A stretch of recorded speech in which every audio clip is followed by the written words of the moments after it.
Latinos Out Loud podcast.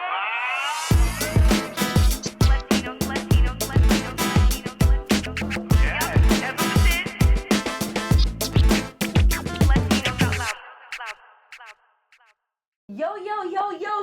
Yo, holiday, yo! I love this time of year, yo! Hi, it's Rachel La Loca here. This is the Latinos Out Loud podcast. LOL if you like acronyms the way I do. Gosh, I love grammar. Country grammar, not country grammar, Nelly, no Nelly, I love it all. Okay, we are here, Loca on location, another LOL. And I am at a very special place with a very special person who I will be introducing in just a few minutes. But for now, let me just start off by saying happy holidays or happy Yola days, whatever you want to do, whatever you want to call it. I love this time of year, not just because of the colors and the great fashion, and the red lip, of course, but the music, the vibe, the giving. It's such a wonderful, it is the most wonderful time of the year. Not to quote the song. I've been going to a lot of fun places, experiencing holidays in the city, namely 2 shows that I got to see recently. Shout out to Dilson, who is the writer and actor in a show called Bachatu, which it was really, really amazing. It was a new spin, according to me, on this musical mashup of his talent and just talking about bachata and the influence of bachata on Dominicans' lifestyles and growing up and the stereo, and it's just there's so many things that I saw at this show, but the one thing that really stuck out was this immersive approach to again this mishmash, this mashup of bachata, its roots, and also fast forward with the music, if that makes any sense. He had his DJ set up, so he was mixing it up, and it was such a treat for guests. So shout out to Dilson. Look up his show Bachatu. It was at the Intar Theater, which is such a wonderful space that I've seen so many of my friends do amazing shows at. So shout out to the Intar Theater. Then the other show that your girl went to was at the Puerto Rican Traveling Theater. So shout out to Pregones, and one of the most iconic theaters in New York City, showcasing Latino talent. And I saw a show called The Land I Seek, which again was something so unexpected. I expected to sit through this show, which was just taking place at one moment in time, but no. This show spans time. I saw characters from the past, historical, iconic characters, and all with the added sazon of comedy, which, if you guys know me, you know that's my life. Student of comedy, past, present, and future. And I just want to shout out everybody at The Land I Seek and the Puerto Rican Traveling Theater for having me. It was a sold out crowd, and that's playing until the 29th of December. So go check them out at PRTT.org or just Google Puerto Rican Traveling Theater and you'll see what I'm talking about. Okay, so now to the matter at hand. You guys, I have a question. Ever have these holiday parties that you're either planning or going to and you don't know what to bring? Yeah, I have 2 parties tomorrow. I have no idea what I'm bringing, but I hope that today's episode will give me some clarity, some Christmas clarity, some Christmas cocktail clarity. Triple C for you. Okay, to be a triple C, that would be nice. It sounds nice. Okay, so I have the solution for you guys. And let me tell you, this is some imported solution. That's the Houston, okay? Because I have the honor and privilege of introducing one of the most successful Latina entrepreneurs in mixology today. Miss Alba Huerta is here. Hi, Alba. Hi, it's so nice to be here. Thank you for that intro. You're welcome. Thank you for bestowing us with your talents. You are a Renaissance woman, I just have to say. See? In learning about you, you do a little bit un chineto. So congratulations, a book. Thank you. You are a restaurateur, owner of Julep in Houston. Houston, we don't got a problem. We got Miss Alba, okay? Get ready for these. I love it. They come out, and I can't tell you when they're gonna come out, but they're just gonna I'm come ready. out. Estoy lista. Yeah, and an author, and now Yes. you're here in New York City, and it's just really lovely to meet you. We've been working on this interview for a while now, so We it's have, about time. And how timely, because now, like, I need help, girl. I'm going to 2 holiday parties tomorrow. Well, I've got you. One of Yeah. them just texted me and was like, okay, so we have enough food, we don't have enough drinks. And I'm like, oh, what do I bring? But I see a lot of things on this table, so we'll get to that part later. But first, I just want us and the Eloeleros to get to know you a little bit more. So tell us about, like, how did this all start? Did you know desde chiquita that you wanted to, like, make people happy vis-a-vis cocktails and food? I mean, honestly, no. I'm like not. I did not drink when I was 7 years older. You know. No, like I did. I'm Dominican. we start young. Well, I wish I had a different upbringing, but Totally kidding. Totally kidding. no. Okay. just kidding. It's for the kids. But I feel like I grew up in a very inclusive household. Very like we loved entertaining. Like Latino families every Sunday, carne asada. There was always something, a meal to look forward to. There was always family and friends to look forward to, and just being surrounded by that familial, like just culture of constantly giving and putting out the best of yourself to your friends and family. I think that's where it started and where it still continues. And it was probably around, when I was in like my late 30s, when I was like, I'm gonna open a cocktail bar. Yeah. It's like, this is what, I'm sorry, my late 20s. In your 20s, Because I'm in my 40s now, yeah. Wow, girl, my 20s, I Yeah. was really just worried about what club I'm going to I shake was my worried booty. about that too, but I feel like there was something in the cocktail movement that was captivating enough, and I was like, this is cool. Like this is it's gravitating. It's like it's something that pulled me in. Back then there wasn't like this big like PR movement towards cocktails. It was just at the beginning of something, and slowly that became my career and became a thing that like now I have people that come to me and they're like, will you teach me how to do this? And I'm like, of course we'll teach you, and they're like trying to work for free. I'm like, nobody works for free in this industry. You get paid in the restaurant industry. You shouldn't be staging. And so there was something that changed in the last 10 to 15 years that really that really anchored this career for future generations. And I was very happy to be in the forefront of that. Tell us about this change. How and when and why? Why this shift? I think it's because globalization of spirits. So as we talk about cocktails, like we're really talking about drinks that are 100 or so years old, and they're based on very classic recipes. But a lot of the times, those books or those places where we're pulling these recipes, you couldn't necessarily get this ingredient.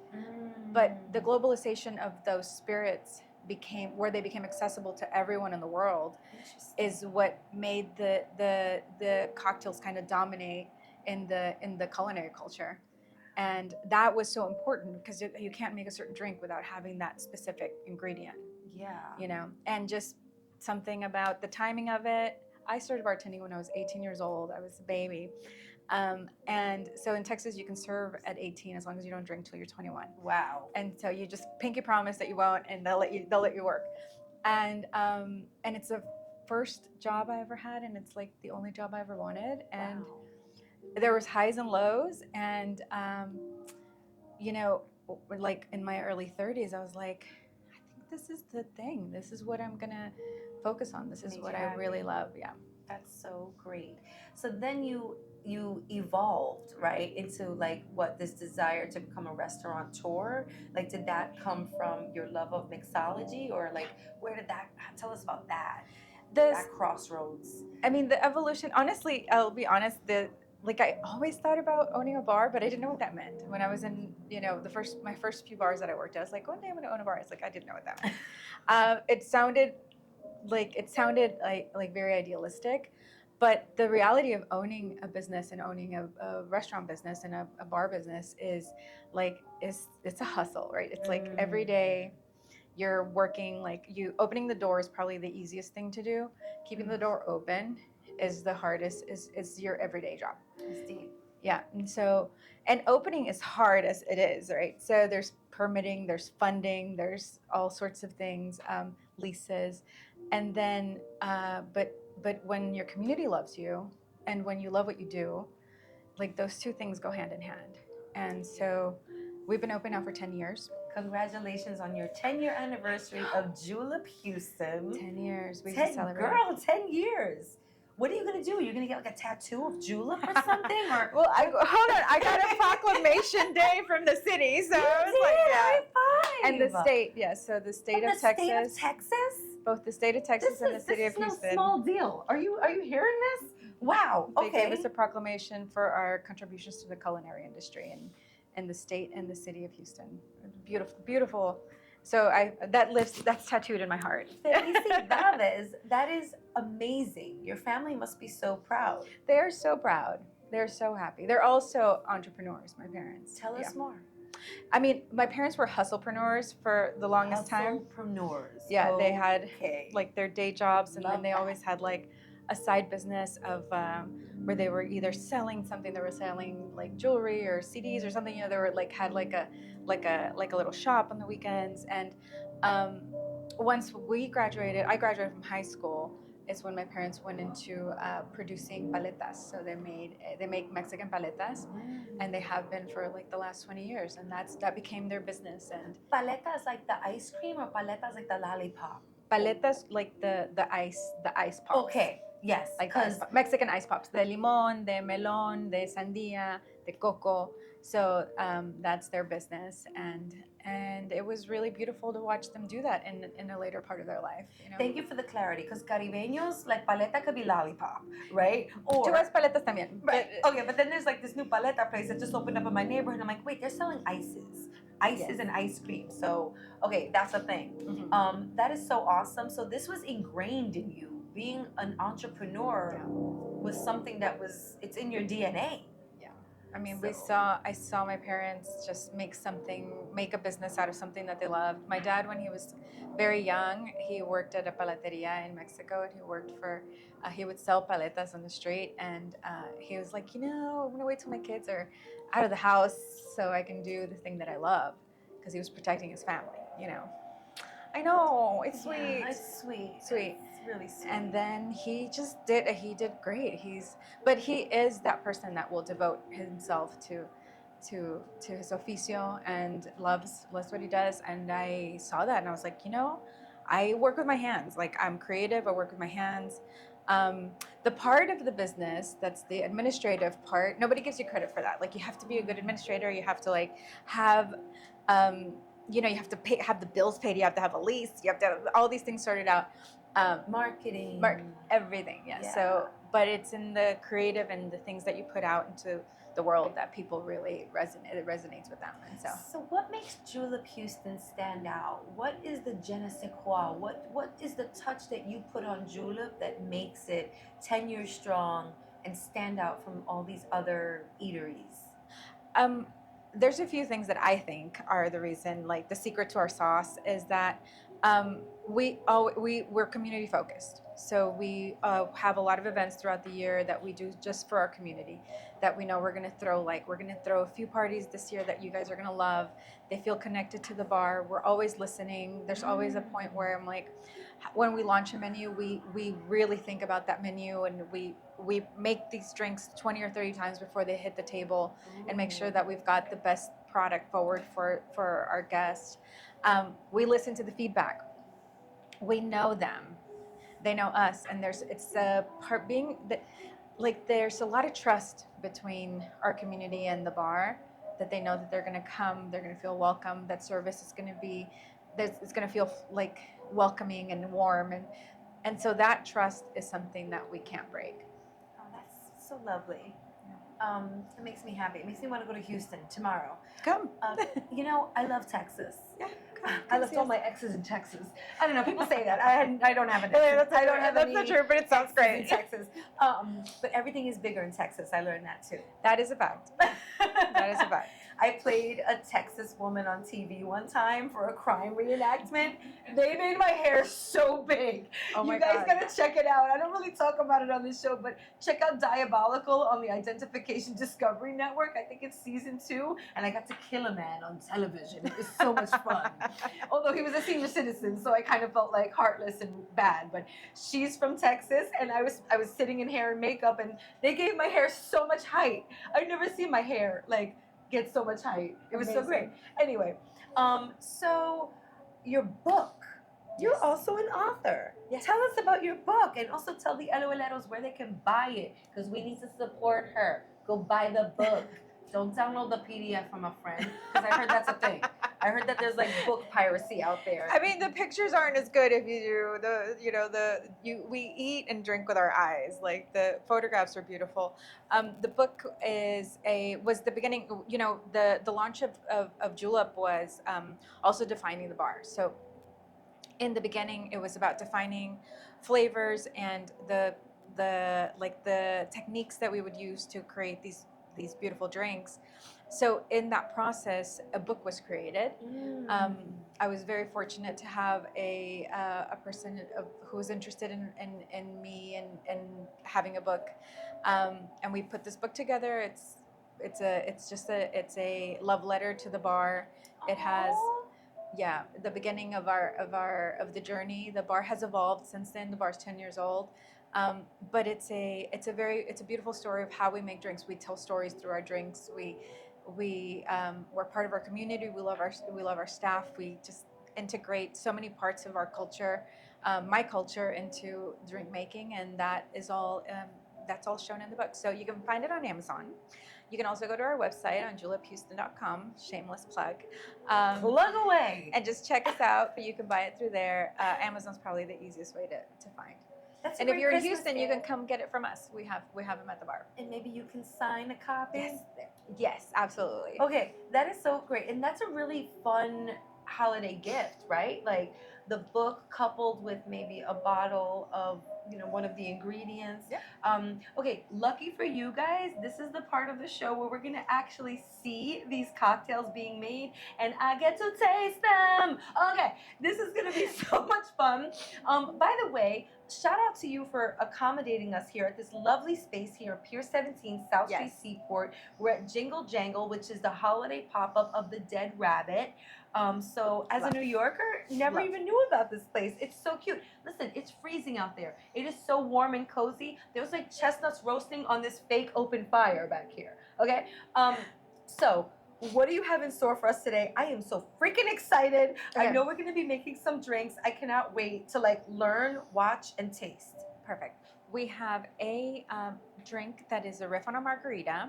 It's also great for that hair of the dog, because there's a lot of days that we're going out, we're having big dinners. Oh, yeah. The next day, we still kind of have to Just had one this week, Houston. We had a problem this week, Houston. We have to keep it together. So it's a nice cocktail that'll keep you celebrating, but also, kind of level you out. And then we're making a toddy. I wanted to make a toddy because it's cold outside, but the toddy is made with té de canela. So it has canelita, has some tequilita, and it'll be delicious. Té de canela? Té de canela. It sounds like a method of communication. Sí. What? Explain té de canela? Cinnamon tea. Oh, that's it? Mm-hmm. And you make that yourself? You do it yourself? We made it right here. So, LOLeros, I teed it up before, but this is the time of this episode of this show where we are going to learn some things from an expert. I love learning from experts, and I love learning stuff that I love from experts. So, there's so much here. Are you ready? I don't even know where to start. Okay, you should start, because I don't know where to start. We're going to start with the margarita base for the morning cold cocktail. And it's going to be 1.5 ounces of tequila. We're using Magenta, which is absolutely delicious. You can also use Almave if you want to make a non-alcoholic cocktail. Okay. The next part is the lime juice. We're doing 1.5 ounces. Sorry, 1/2 ounce. That's okay. A little tequila got on my finger. Sorry about that. I just took a shot. You got it? Fine. Anybody got salt? No? Okay. And 1/2 ounce of agave nectar. Ooh. And Syrupy. yes, It's nice and balanced. We shake this part. This is like my favorite part. Shake it like a Polaroid picture. Oh, you got the side hit. Perfect. That's that like bartender knowledge right there. It's that flex. Ooh. And so we do the base. We pour it in over ice. Add a little tonic. Tonic. And last but not least, we are going to layer Dimetap. a Robitussin. hibiscus Oh, mezcal. hibiscus. Okay. Just as better, you know. So much better than Dimetap. Same medicinal qualities. Wow. Oh, look how But- pretty that is. Ooh. There we go. Hibiscus. Bye, Hibiscus. biscuits. I'm about to drink you. Oh, nice you little garnish. guys. Look at how beautiful this is. May I sip? Of course. Okay, you guys, this is the part that I've been waiting for. Oh gosh, it's too pretty to sip. I can't. You can. It belongs in the Mixology MoMA. I don't know if I could do this. Is there a Mixology Museum of Modern Art? There should be, because this is going to be its first exhibition. Okay, here we go.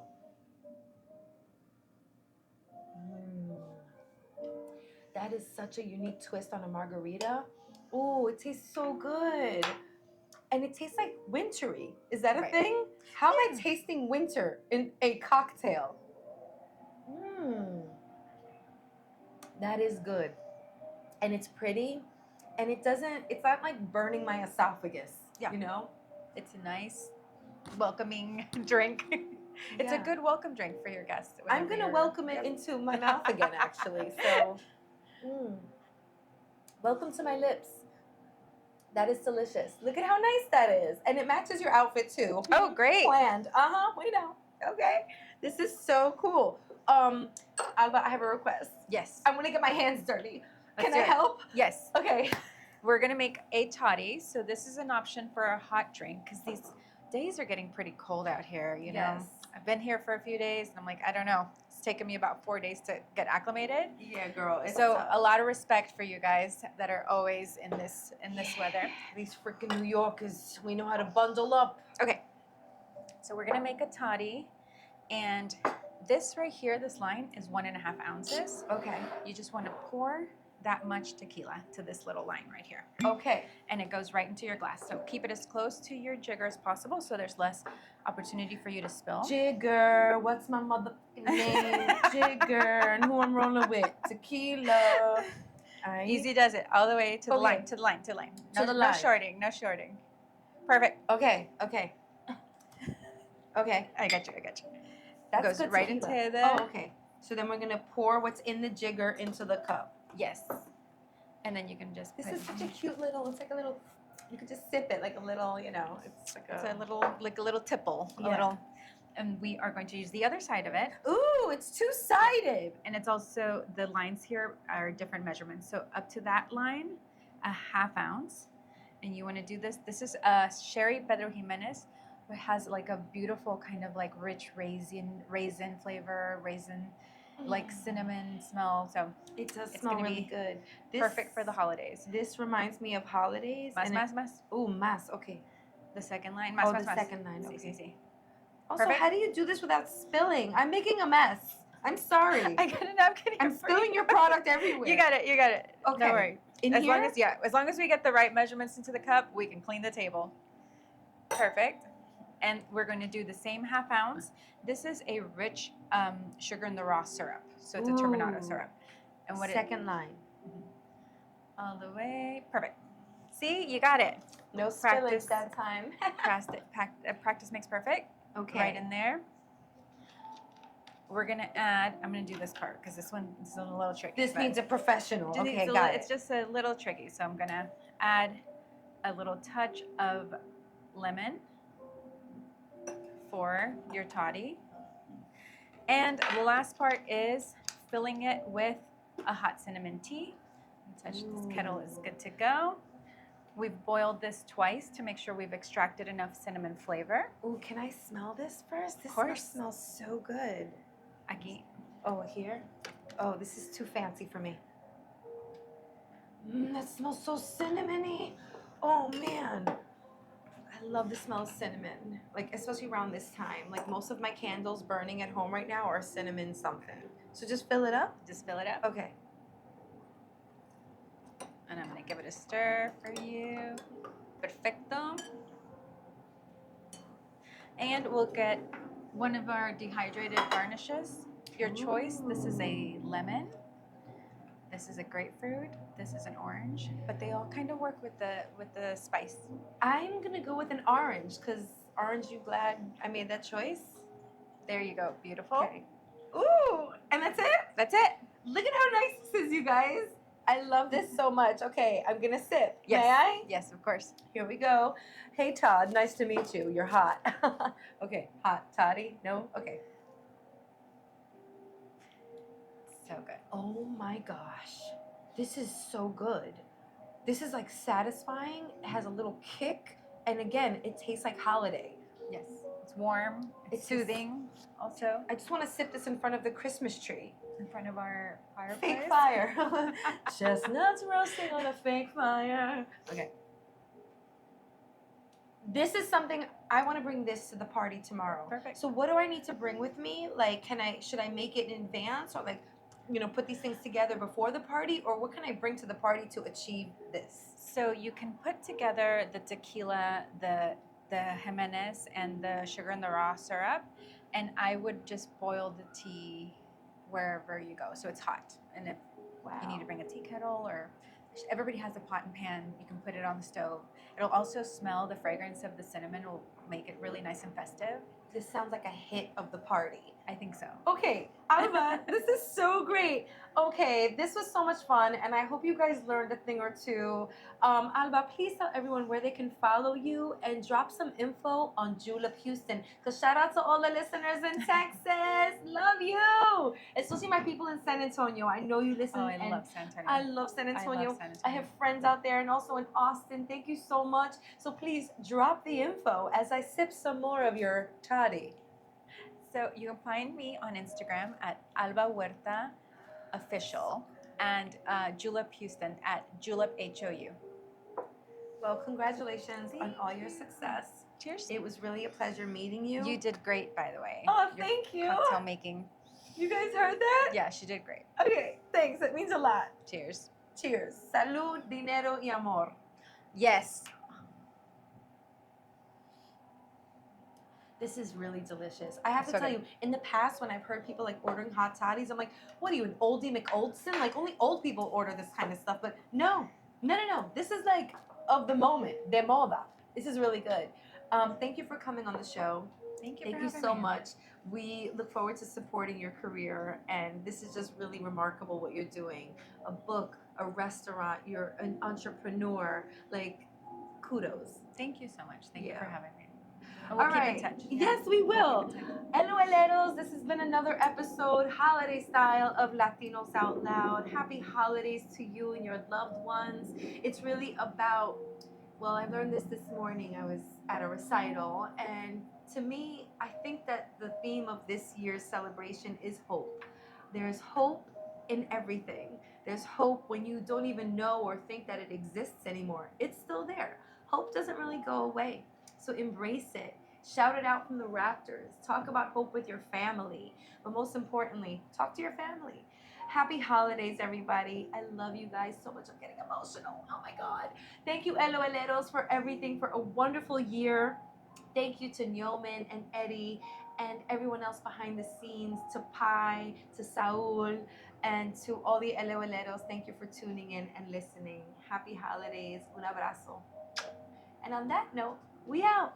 Salud. It's the Latinos Out Loud podcast.